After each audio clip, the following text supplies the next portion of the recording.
Terve kaikki parasta ennen ja nyt festivaalien ystävät.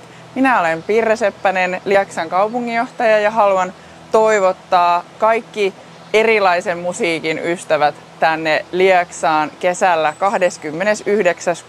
29.6. avaamaan Lieksan kesää tänne Timitra-niemeen ja nauttimaan Lieksan kesästä, musiikista ja upeista matkailukohteista. Täällä on eri aikakausilta lieksalaisia bändejä ja varmasti erittäin hyvää ohjelmaa. Ja sen lisäksi voi vierailla esimerkiksi Ruunaalla tai Kolilla.